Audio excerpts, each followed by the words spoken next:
Yo decidí no hacer una serie en estas Navidades, sino más bien que semana a semana con un mensaje distinto. Permiso. Y bueno, hoy les quiero hablar de la señal más importante de tu vida.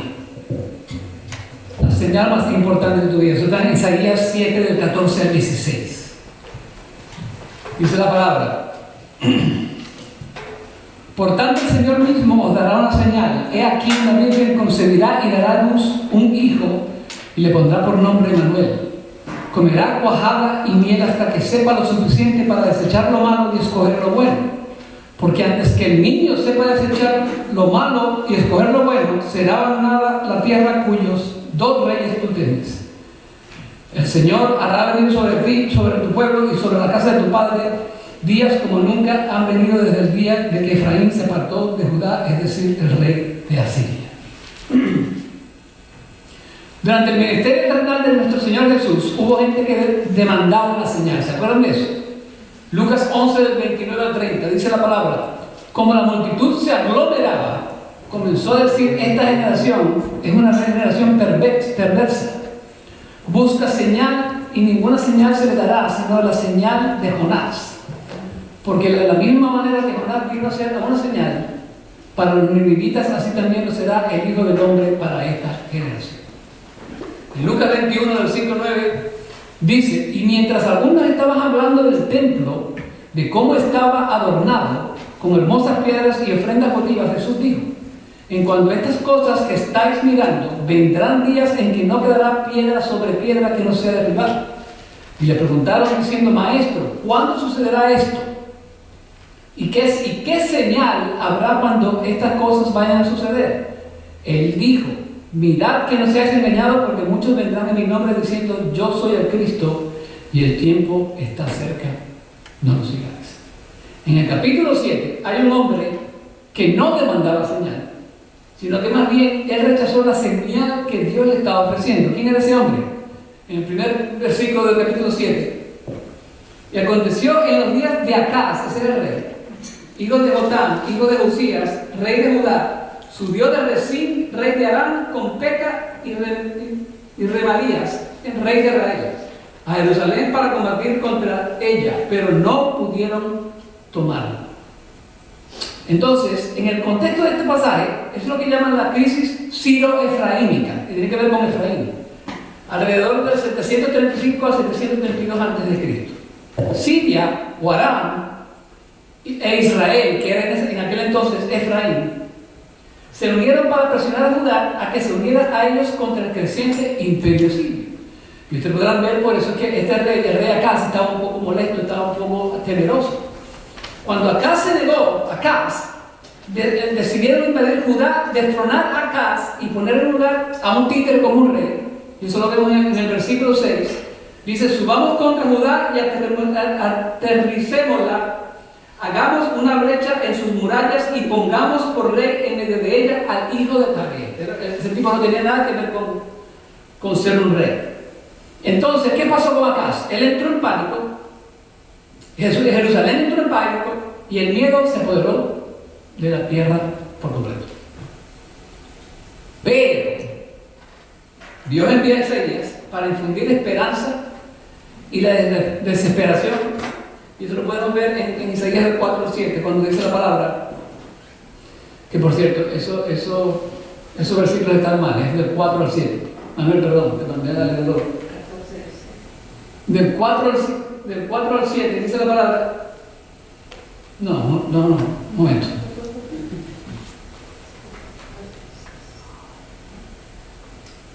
Yo estoy leyendo. Isaías. Perdón. No, sí, del 4 al 7. Sí, del 4 al 7. Perdón, estoy aquí, yo he apurado nada más.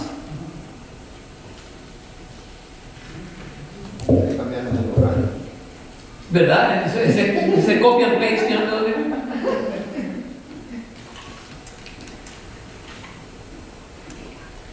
Ok. Isaías le dice a Acaz que estaba atemorizado, en los versículos del 4 al 7. Y dile, está alerta y ten calma, no temas ni desmayes tu corazón en estos dos cabos de tizones y humeantes, a causa de la ira encendida de Rezín de Aram y del hijo de Remalías. Porque Aram ha tramado mal contra ti, junto con Efraín y el hijo de Remalías, diciendo, subamos contra Judá y atemorizémosla, hagamos una brecha en sus murallas y pongamos por rey en medio de ella al hijo de Tabel. Por tanto, así dice el Señor, no prevalecerá ni se cumplirá. Sin embargo, acá no está convencido. Acá quiere confiar más en el ejército que Dios. ¿Y qué es lo que va a pasar? Bueno, que Dios es tan grande y tan maravilloso que Él no le importa que acá no quiso su señal, y Dios hace algo extremadamente inesperado. Dios le envía una señal. ¿Ok? ¿Y cuál era esa señal?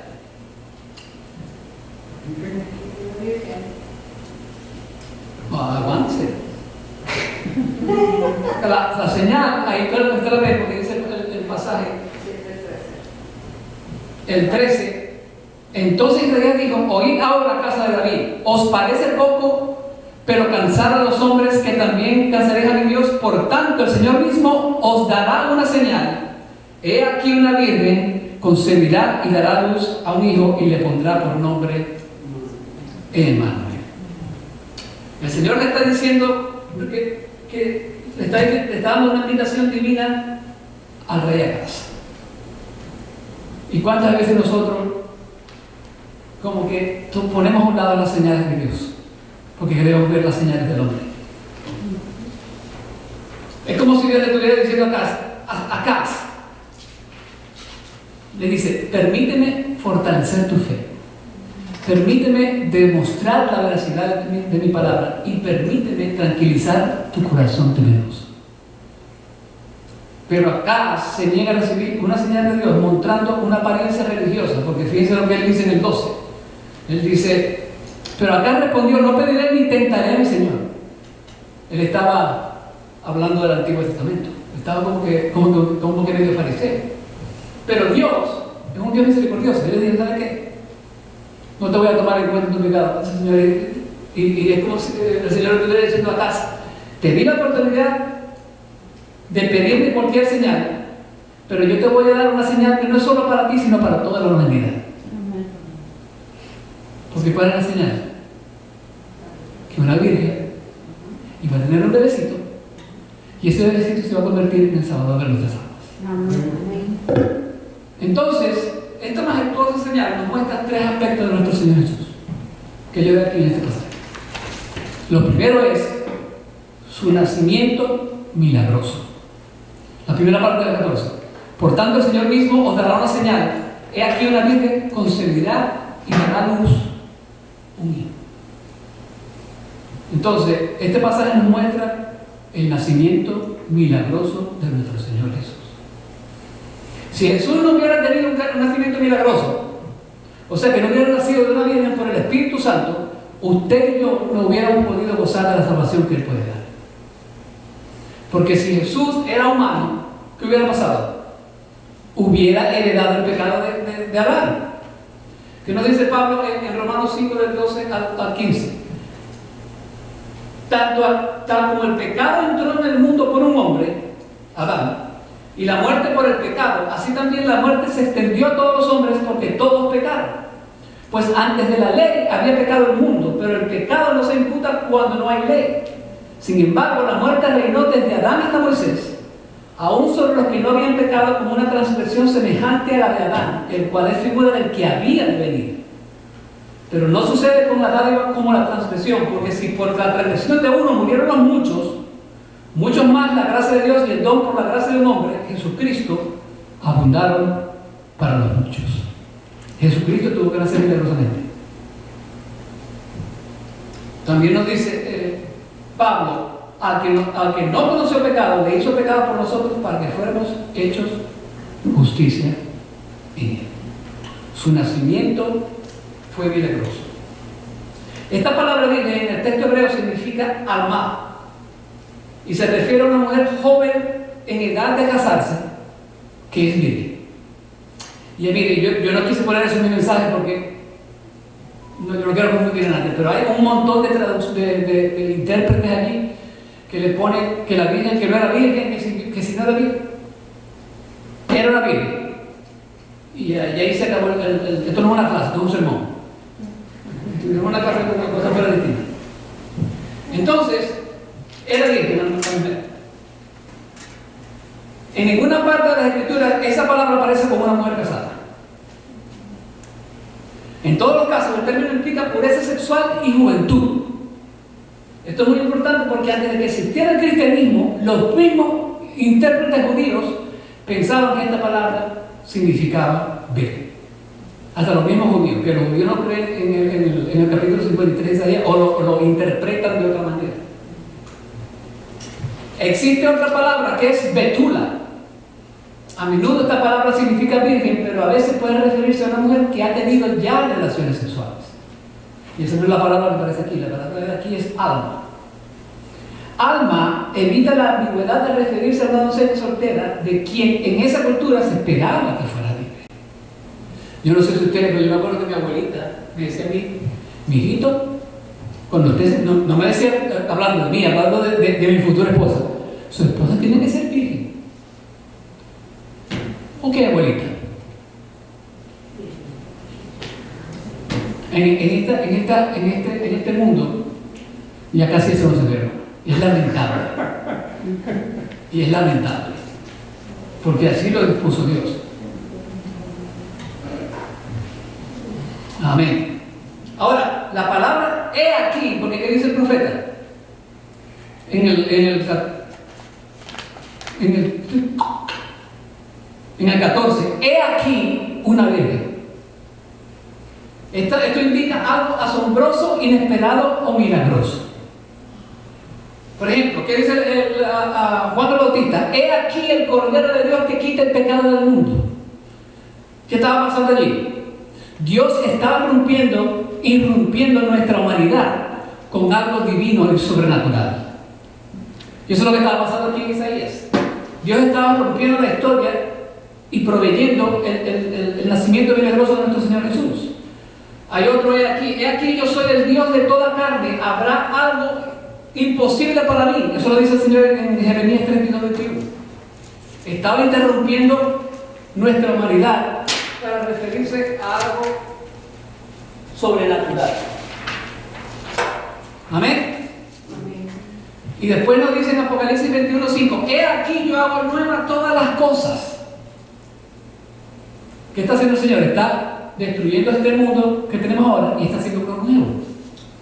Dios, he aquí es porque Dios interrumpe lo humano, lo terrenal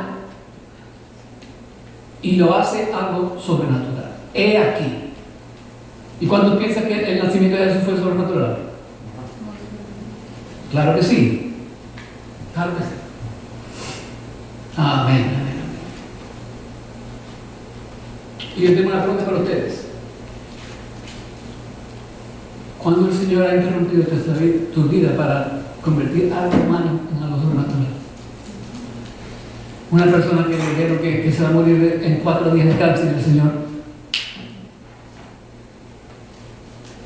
la cura rápidamente. Ha pasado. Los médicos no saben qué fue lo que pasó. Yo vi en YouTube y lo creo, bueno, depende de si se la verdad o no, porque nunca se ha visto un caso. Vi un hombre diciendo que el Señor había curado de Parkinson. No sé qué tan verídico será eso. Pero el Señor lo va a hacer, claro que puede. Claro que puede. Porque Él interrumpe nuestra humanidad con su poder divino. Un embarazo normal no es una señal, pero una señal de que una virgen tuvo un niño, eso sí es sobrenatural. Y esa es la idea aquí. Nuestro Señor tuvo que venir de manera extraordinaria a este mundo para que el mundo supiera que lo que venía de parte de Dios, que Él venía de parte de Dios y que en un futuro Él sería el Mesías esperado de Israel, aunque ya sabemos que los judíos no lo aceptaron. Esta profecía fue escrita 700 años antes de que sucediera el nacimiento de Jesús. Y se cumplió con Mateo 21:23, que dice: dará a luz un hijo y le pondrás por nombre Jesús, porque él salvará a su pueblo de sus pecados. Todo esto sucedió para que se cumpliera lo que el Señor había hablado por medio del profeta, diciendo: he aquí la Virgen concebirá y dará a luz un hijo, y le pondrá por nombre Emmanuel, que traducido significa Dios con nosotros. Y estoy un poquito rápido ahorita. Voy a tratar de bajar las pilas, están puestas recargadas. Tengo que bajar la velocidad de mi voz. Disculpen, no nos emociona su paz. La versión de Lucas nos dice en el 6 al 7, capítulo 2 del 6 al 7, y sucedió que mientras estaban ellos allí, se cumplieron los días de su nombramiento y dio a luz a su hijo primogénito. Su hijo primogénito, para que aquellos que dicen que María no tuvo más hijos. Sí tuvo, y 4 de ellos lo nombra la Biblia, pero ese no es el tema. Ese no es el tema. Sucedió que estaban ellos allí, se cumplieron los días de su nombramiento y dio a su hijo primogénito, lo envolvió en pañales y le acostó en un pesebre porque no había lugar para ellos en el pesebre. Entonces, ¿cuál es la señal más importante de tu vida? Que Jesús nació para salvarte. Su nacimiento era milagroso. Entonces, no solamente este pasaje nos muestra un nacimiento milagroso, nos muestra una relación íntima con Dios. ¿Qué significa, Emmanuel? Dios con nosotros. Dios con nosotros, en el versículo 7, 2. Capítulo 7, 2. Dios con nosotros. Y en el versículo 7 2 dice: y se dio aviso a la casa de David diciendo: los arameos han acampado en Efraín, y se estremeció el corazón del rey. ¿Cuál era ese rey? Acaz. Acaz se estremeció de miedo. ¿Y qué pasa con el miedo de nuestros líderes? ¿Nos paraliza la fe? ¿Sí o no? ¿Distorsiona nuestra realidad? ¿Magnifica al enemigo y minimiza a Dios? Acaz miró a los ejércitos, pero Dios le señaló a un niño. ¿Ese niño quién era? Jesús. Acaz confió en Asiria, pero Dios le ofreció a Emmanuel, que es Dios con nosotros. ¿Y no nos parecemos nosotros un poquito a Acaz a veces, hermano? Que a veces le queremos más al mundo que a Dios. Yo creo que sí. Cuando tenemos problemas financieros, en vez de buscar al Dios que es dueño de todo, tratamos de buscar nuestras propias soluciones. Cuando nuestro cuerpo se enferma, confiamos más en la medicina que en un Dios que es el sanador por excelencia. Amén.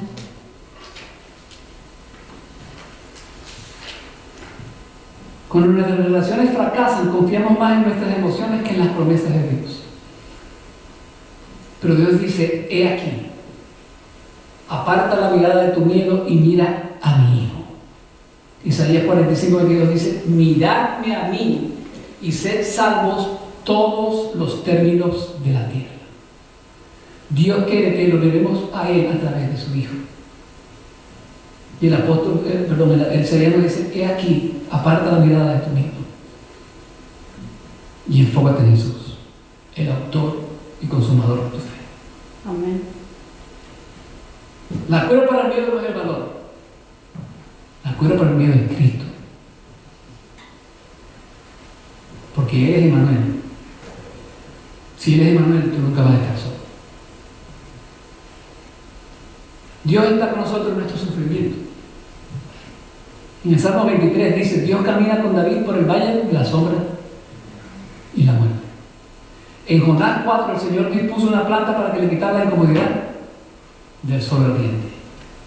En Primera de Reyes 17, el Señor le envía unos cuervos a Elías para que le trajeran pan y carne de mañana y de tarde. O sea, un chef Ramsay para Elías. Dios está con nosotros en nuestra salvación. Por supuesto que Él está en nuestra salvación, que nos las da a través de su Espíritu que mora en nosotros, ¿sí o no? Porque una vez que usted recibe al Señor como su Salvador y su Señor, ese Espíritu reside en usted. Pablo dice, me estoy viendo por acá. Estoy con el pastor Dani, me entiendo en otro tema. Vamos a ponerlo aquí a cuadrar esto porque entonces, el Señor estaba con el ladrón de la cruz cuando le dijo, hoy estarás conmigo en el paraíso. El Señor estuvo con Saqueo cuando le dijo, ha llegado la salvación en tu casa. El Señor estuvo con el único leproso agradecido, ¿se acuerdan de él? Cuando le dijo, levántate y vete, tu fe te ha sanado. Y esa palabra, ¿se acuerdan? Que te ha sanado y es salvado. De los 10, sí, los 10 se sanaron, pero solo uno creyó. El Señor está con nosotros en nuestra salvación. Él es Emmanuel. Él es Emmanuel. Marta, y se me olvidó otra vez acabar esto. No. Señor, ten paciencia de mí.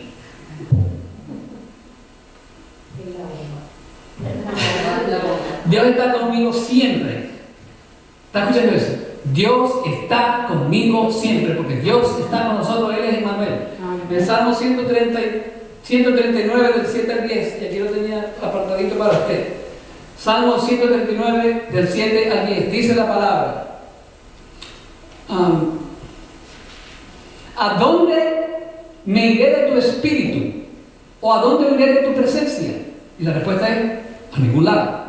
Si subo a los cielos, he aquí, allí estás tú.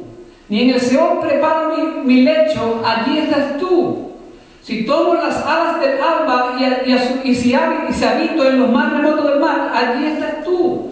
Aún allí me guiará tu mano y me asirá tu diestra. Amén. No hay lugar donde usted pueda ir donde Dios no lo vaya a encontrar. Amén, Señor. ¿Usted entiende eso? Donde quiera que usted vaya, Dios va a estar allí. Así que si usted está en un hoyo que es demasiado profundo, si usted está en un mar que es demasiado profundo, Dios va a sacar su mano eso es el libro de los Salmos, de allá del cielo, y lo va a agarrar a usted en lo más profundo y lo va a sacar de esa profundidad. Hasta que Él flote. Amén. Gracias, Señor. Y viva para Él. Porque eso es lo que Él quiere. Las tribulaciones son para que usted se acerque más a Él, no porque lo aparten más de Él. Yo estaba hablando con mi hijo ayer, que me llamó para que quiero hablar contigo. Hermano, las prioridades no están allí. La prioridad tiene que ser Dios primero. Si otra cosa es prioridad por encima de Dios, usted es un idólatra. Es un idólatra. El Señor Jesús nos dijo, si tú no odias a tu padre y a tu madre, no puedes ser parte del reino. Pero, ¿cómo es eso? Esa parte de odiar no significa que lo va a odiar a su madre y a su padre, eso significa que la va a amar menos que a Jesús. Dios está contigo donde quiera que tú vayas. Y por último, este pasaje nos muestra la humanidad de Jesús. El 15 al 16 nos dice la palabra: no estaba oculto de ti mi cuerpo en cuanto al secreto. Oh, perdón. Devuelvo a Isaías. Isaías 7. Del 15 al 16. Comerá cuajada y miel, hablando de Manuel, comerá cuajada y miel hasta que lo sepa lo suficiente para desechar lo malo y escoger lo bueno.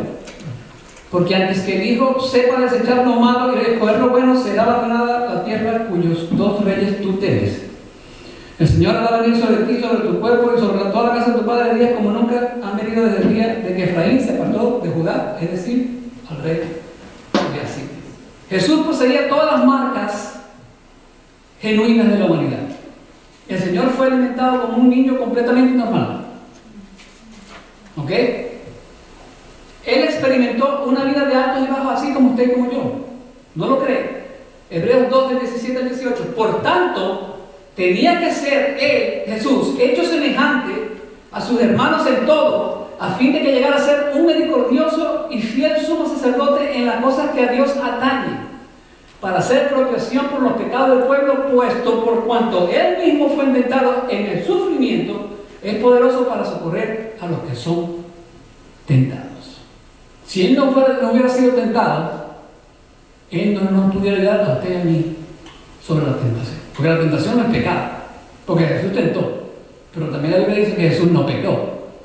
Por lo tanto, como no pecó y era perfecto, eso le dio a Él, es decir, la capacidad para morir por usted y por yo y perdonar todos nuestros pecados, presente y futuro. Amén. Él fue incapaz de discernir el bien del mal hasta que alcanzó la edad de la razón. Lucas 2:52. Y Jesús crecía en sabiduría, en estatura y en gracia para con Dios y con los hombres.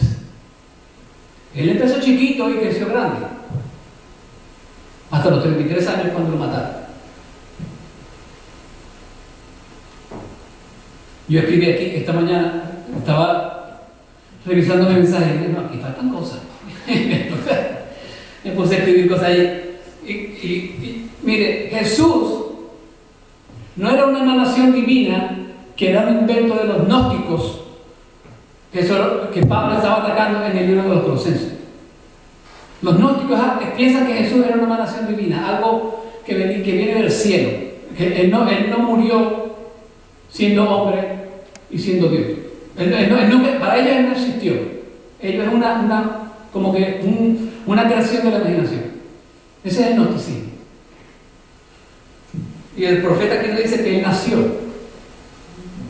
de manera milagrosa. Y Lucas nos dice que el doctor Lucas nos dice que creció en sabiduría, en estatura y en gracia para con Dios y para con los hombres. Aleluya.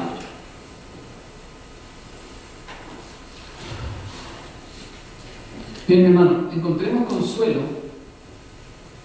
en el hecho de que por su amor a nosotros, aunque existía en forma de Dios, no consideró el ser igual a Dios como algo a que aferrarse, sino que se despojó a sí mismo tomando forma de siervo, haciendo semejante a los hombres, y hallándose en forma de hombre, se humilló a sí mismo, haciéndose obediente hasta la muerte y muerte de cruz.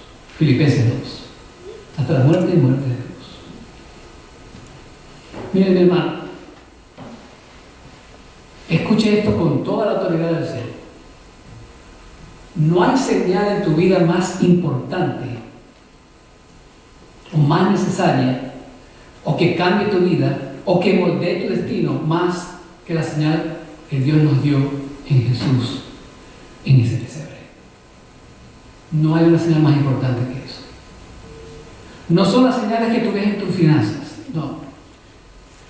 No son las señales que tienes en tu salud, no.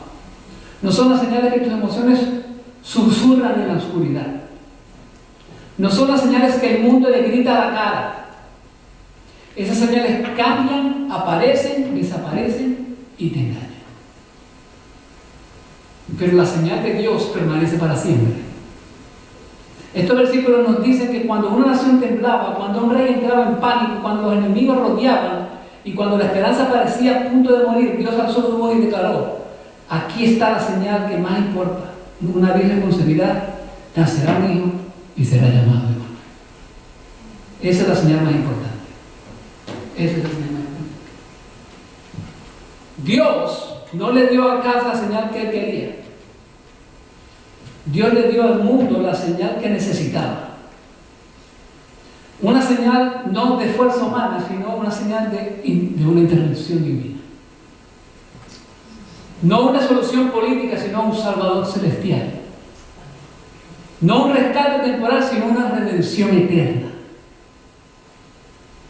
La señal más importante de tu vida no se encuentra en las circunstancias, se encuentra en Cristo Jesús.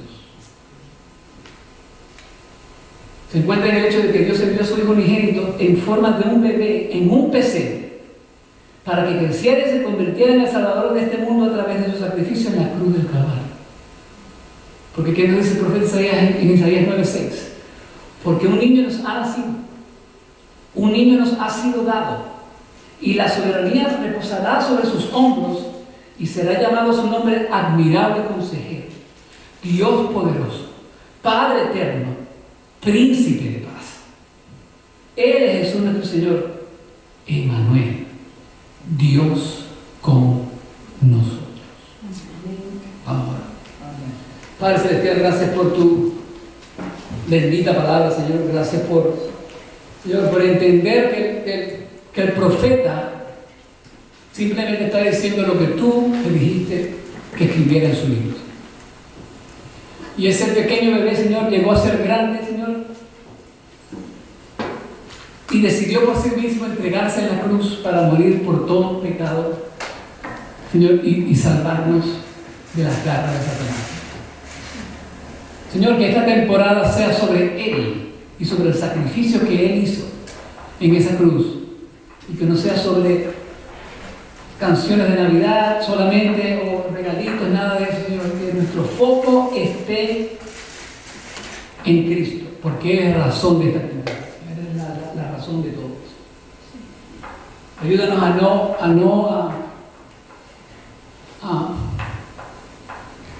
a no quitarle valor al nacimiento de Jesús, Señor, sino más bien de darle el valor que se merece. Gracias, Padre, por tu luz. Gracias, Padre, por tu palabra, por tu poder, por tu sanación, por todo lo que tú nos das. Y a pesar de que está un poquito frío, Señor, danos el calor de tu amor en este día. En el nombre de tu Hijo Jesús. Amén y amén.